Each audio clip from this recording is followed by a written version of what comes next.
All right, welcome to another episode of the MMA Fight Game Podcast. We are super excited to welcome Andreas the Aztec Quiroz, who is probably one of the most active fighters in Western New York. He is actually this bout, he's competing on May 31st, 2025 in Rochester, New York. This would actually be his 15th bout. It actually might be 16 because I know he went down to Delaware, picked up some hardware, came back. He is fighting Austin Baylor, so it's going to be Quiroz Baylor 2, May 31st, 2025, a rematch in Rochester, New York. Andreas, I appreciate the time early on a Sunday morning. How are you?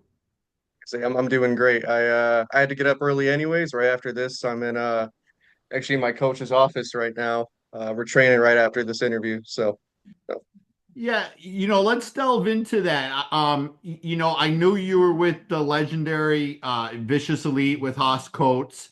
Some things happened with that camp. And then, right now, let's talk about what you're building. It's Roots, right? Roots Academy or something? Roots Combat Academy. Yep, Roots Combat Academy down in Hornell, is that right?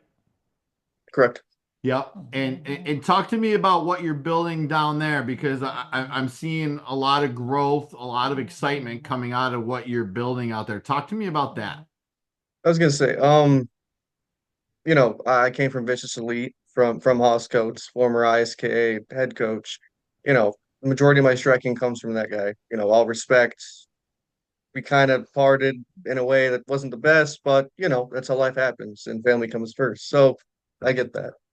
But with what I'm building with Roots, you know, we're building up a striking program alongside Matt Jordan. I got to introduce you guys sometime.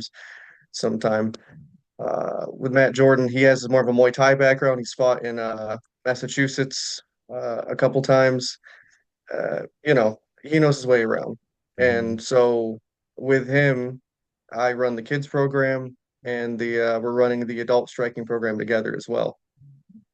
When Vicious Elite kind of closed down, there was like a vacuum for what we had for a community of strikers. So I wanted to bring that back.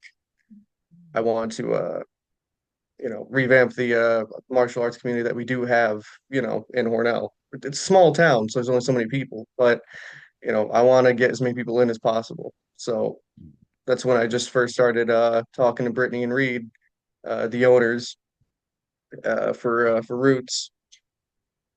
And they put all their trust in me, put faith in me, and now we're just trying to. Hopefully, by August, we're gonna have a couple people fighting, other than me.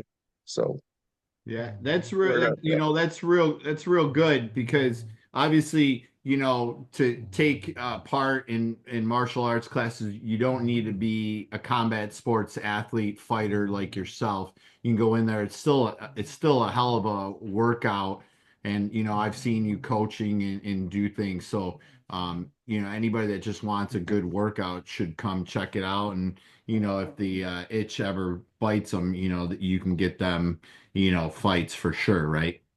Oh, exactly. And I tell them all the time, I don't care if you're doing this for self-defense, for exercise, Yep. for fun, as a hobby, or if you want to fight. I treat them all equally in the sense of, you're all here to learn from me, from Matt, and I value each and every one of them. It's not just like, oh, I just want a team of fighters. If you want to fight, I'll care about you and I'll put more attention on you. That doesn't matter. If you want to fight, you're going to put in that effort regardless. Mhm. So, definitely. Yeah, and then going to your bout on May 31st in Rochester, you're fighting for the organizational bantamweight title. You're also fighting for the ISKA ISK New York State K1 bantamweight title in a rematch against another very, very game opponent in Austin Baylor. I know you guys had a matchup. I think it was in the big March 31st card that I booked pretty much, and he came out with injury, and then we quickly turned around and got this fight back. Talk to me about how bad you wanted this fight. Dan, I've been wanting this fight since he got the belts all the way back in August, man. Up in Attica, really close fight. Could have gone either way. It was an awesome fight, and it's one of my favorite fights, honestly, if I'm being honest. So, I've always wanted to get it back. He went to Worlds, so we couldn't fight the next card after the Attica card. I remember that. And then in December, I was supposed to fight him, but he was still I don't know, it was like residual concussion or something from Worlds. And Mm-hmm. then, March 29th, I think it was. I'm, Yep. I'm not too sure. My memory's awful. We were supposed to fight again, hurt his rib, and now we're here. Now we're finally gonna fight next week. And I'll respect Austin. He's an awesome dude. There's no beef there whatsoever. He's a really good dude. I know we were chatting up at the March card last year, before he got that awesome finish against Jaden. Real cool dude. Real good dude. Yeah. So obviously, you're competing for some hardware. What are your expectations going into May 31st? May 31st. I'm expecting him to fucking bring it, if I'm being honest. I'm not expecting anything less. We had a war the last fight, so I'm not I'm not I'm not seeing anything other than that. I think he's going to come really heavy with the pressure, and I'll oblige. And I think we're just going to be in the trench the whole time, just firing back at each other. And eventually, maybe something will go down. I'm a different fighter than I used to be. I regressed a bit from December, but I've since become new and improved, and I know that more than anything. Yeah. I haven't seen him. He hasn't competed in a while, so for all I know, he could fight entirely differently as well. But I'm prepared for anything. It doesn't matter the opponent. For all I know, he could end up dropping out last minute. You never know. Shit happens, and I might have to fight someone entirely different. So I'm staying ready for whoever. Yeah. I'm good for What whatever. what is what does that do when, obviously it's a combat sport, it's a contact sport. Does that change your psyche at all when an opponent drops out for injury or whatnot? Oh, for sure. I wanted to, it makes you a lot less hungry for it after, I feel like, Hmm. because we tried to get like a really last minute matchup for March 29th. I remember Bubba was talking to me about it. Like, yeah, weigh-ins. He's like, I got 145 for you. I'm like, dog, I've been, I have not been mentally with it. And not only that, I was eating like garbage right before then. We just went to Five Guys right before weigh-ins. And then we get there and he's like, I got a 145 fight for you. And I was like, I'll be dead ass. I don't even think I can make 145 right now. Yeah. But I'm not trying to fight with mud in my blood. So not only, it's definitely a big mental thing as well. Yeah. Now, when I was sitting at cage side when with your last fight, your coach was telling you not to go crazy. Are you going to listen to your coach this time and not go crazy and ham with that entertaining crowd style that you always bring to a fight? Right. So here's the thing about that. So up in nationals, uh last competition, Yeah. my coach is just like midway through like the second round, he just looks at me. The official or something said something to him, had to get him out of the ring. And then he's like, "Oh, you can come back in." He just looks at me. He's like, "Oh no, he's fine. He's got it." And the whole fight, I was just didn't respect any of his power. Just pretty much just going my usual self. But this fight, I have to be a lot more tactical with it. I feel like Yeah. hopefully, but we'll Calculated. we'll see what happens. I get in the cage, and then we just get in the middle of the ring, and we just go at it. Yeah. We'll see what happens. I'm gonna try to listen to him, but I don't listen. I got real bad selective hearing, so we'll see what happens. Now you just went down to Delaware. Talk to me about that experience and like kind of you went on a whim, didn't you? Went on a whim. I honestly thought I was gonna get down there, and I'm like, you know how it is. The confidence for a fighter can go between like here and here. Like it's always changing. It's always changing. I'm like, I'm just gonna be awesome. I'm gonna go down there, I'm gonna crush it. And then I'll wake up the next morning and be like, man, I'm gonna get my ass beat. These are some of the highest level guys down there. I don't know. It was that it, going down there was a really awesome experience. It also was the first time that I have ever fought in a ring. I've only fought in cages. First time I ever fought in a ring. So that was a little bit different, but not that much. It was only different in the sense I almost threw him out of the ring a bit with when we got into the clinch at some point. But other than that, it kind of just felt like just another day at the office. It's a fight. It's a tournament, so I thought I was going to fight more people, but one of the guys I was supposed to fight first ended up dropping out the day of weigh-ins. I don't know if he got bad medicals or something, but I wanted to get way more experience out of this when it came to the tournament. So I wasn't exactly satisfied with the fact I only fought one time Yeah. because we came all the way down there. I wanted to fight at least more than once. I wanted to get the experience for Worlds. I went there for the exact purpose of qualifying for Worlds. So I want to get the experience that I'm going to get at Worlds. Because at Worlds, I ain't going to fight only one time. I'm going to be fighting a lot, you know. So definitely different in that aspect, but it honestly just turned out to be just another fight. It was fun. Yeah. And where is Worlds for where is the ISK Worlds this year? It is in Australia. Probably not going to pronounce the name right. Brisbane, Yep, Australia. Brisbane, Australia.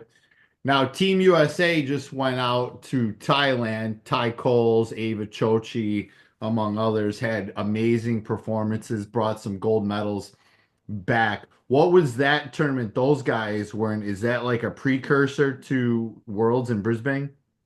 I honestly have no idea. I think it's just the same exact thing, but just I didn't look into it to be honest. I think it's just the same exact thing as Worlds, just in like a different area, because Okay. it's more focused in like the probably Eastern Asia rather than like with Worlds is more like Western. You get probably more like Dutch style kickboxers and people from England coming down for Worlds Okay.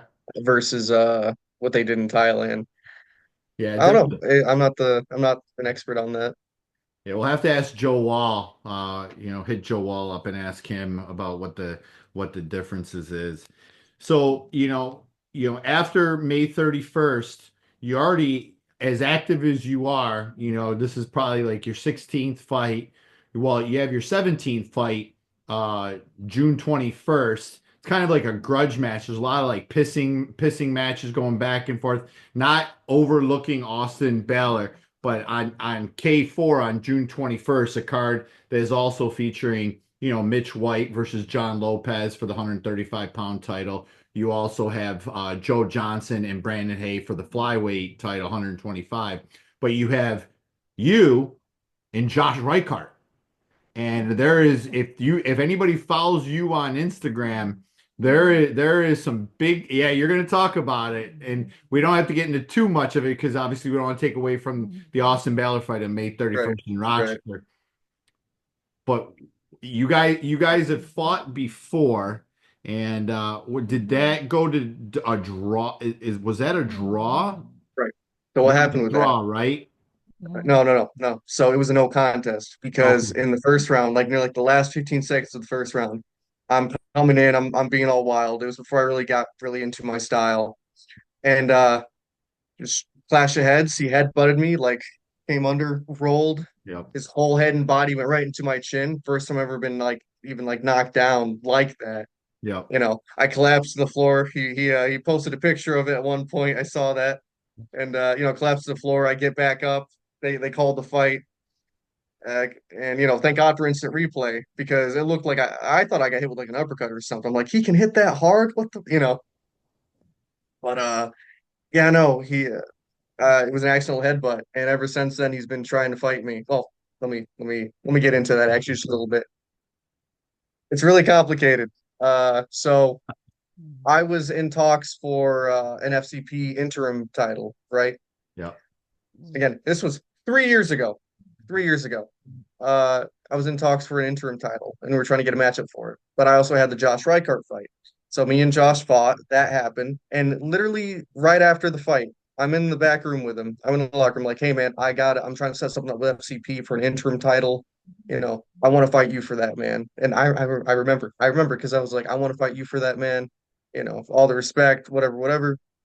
And he was like, "Oh yeah, I got an MMA fight for K4, or yeah, he had an MMA fight somewhere. I think it was for K4." And then he said he'd get back to me about it. Then he had the MMA fight, fake retired for like I don't know how long, and then you know we just didn't end up fighting. But then he came back fought a debuter. All respect to that kid, coming out of 765 combat out of that team. But that dude was totally new to combat sports entirely. Right. And Josh fought him, you know, with his pedigree, his fights.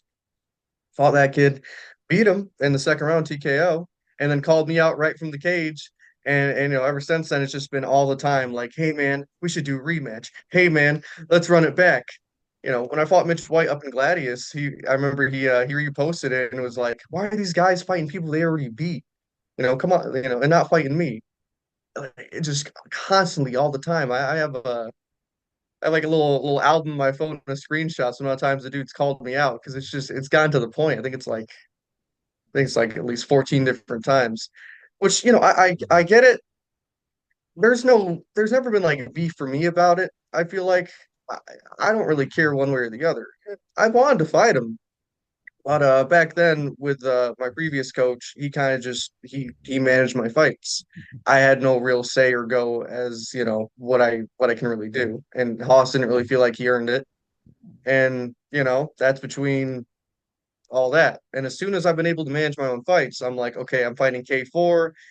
Probably not gonna offer me anybody but Josh. So yeah, I want to fight Josh. Let's run it back. Let's get it done. And that's what I had in mind even before, right? He called me out like the last time when he had the fight for March 29th up in Buffalo. He called me out right then. He's like, I'm sick of this. You're ducking me. And I'm like, dude, I was gonna fight FCP originally. I got like all like these tickets I gotta turn in, all this other bullshit I gotta do. I'm not gonna go all the way to Buffalo to fight in front of your home crowd last minute just because. If you want to fight me so bad, come down to FCP. I'm already have, business I gotta settle here in FCP. It was just ridiculous.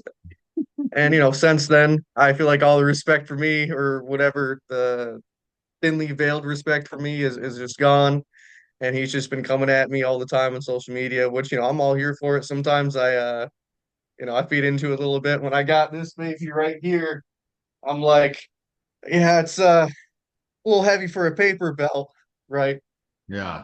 At the end of the day, I don't really care. Like, I love looking at the titles. It's like that's proof of my hard work and all that good shit. But at the end of the day, I believe in what my old coach used to say. They're just dust collectors. It's whatever. It's about what they mean. So I don't know. That's why but that's the thing. That's why I think he's been trying to hound me so much for a rematch after what, like 3 years? Because he knows if he beats me, he can get into title contention for whatever. Which, granted, that's true. Because I've been super active.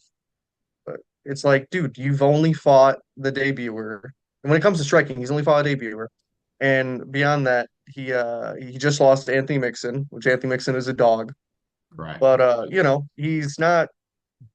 I don't know what he wants me to do with that. I've been active. I've been in the trench of it. I've been going through losses, draws, wins, all that good shit. I've been through it. Why do you get to just be like, we should rematch, we should rematch, we should rematch? Like leave me alone. But and he'll always repost like from our first fight a bunch of shit. And I'll say it right now here on record, Josh, good on you, dude. You won that first round of what was supposed to be a 3 round fight. You won that. You won that first round. You were winning that first round. You know, uh, the fighter I was 3 years ago. You won the first round of that. Yeah, I was at K4 when he called Jaw was when Nat Kaba fought Van Hosen for the Yes. heavyweight title. I was sitting right next to you cage side, and you were chomping at the bit for that fight. So you were the most active guy in Western New York, if not New York, going on 16, 17 bouts. Before we I wrap don't it, even know. huh? I said I don't even know how many fights I have to be honest. Well, I'm going off like Tapology, and they don't have your Delaware record, your Delaware fight on there. So, just counting them up, this is 16 or 17, so you're active. Is there any aspirations to do MMA? Oh my goodness, there are.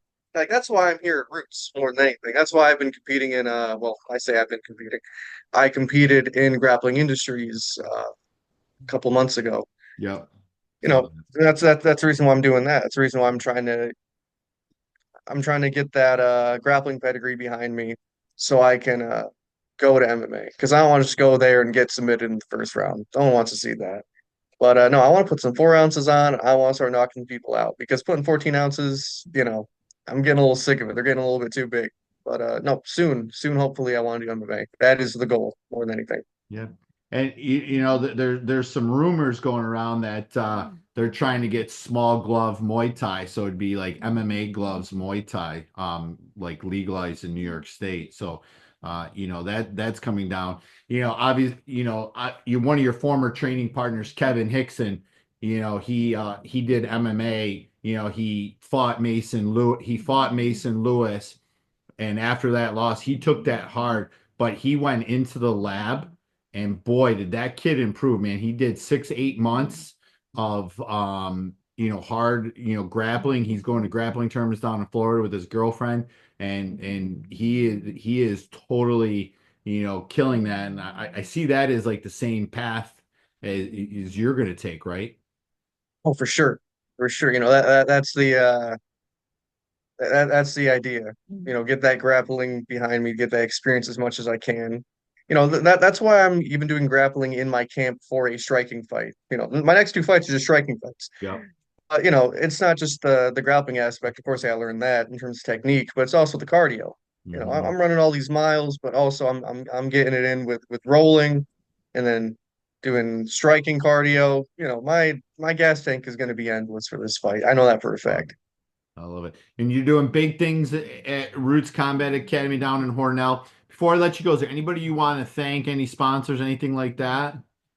No sponsors currently, but I want to thank all my coaches and Reed Welch, Brittany, uh, Matt Jordan. There's so many people named. God, James Whitmore. Shout out to a couple of my teammates. My main sparring partner, my little bro, Jackson. Uh, Jackson Tinker. Alex Bolsier. I can't pronounce his last name. You're God. great. But there's just a million people I to hack. name. If you follow my social media, you'll see him. Yeah. But no, I hack names. I hack names too. So don't worry about that. But if you like all action, all gas, entertaining style, Andreas is fighting May 31st, 2025 in Rochester, New York, and then he'll be out in Buffalo, New York, on a massive, massive card, June 21st, in Buffalo. So definitely check them out. Andreas, I truly appreciate the time on a Sunday. Just sit tight, okay?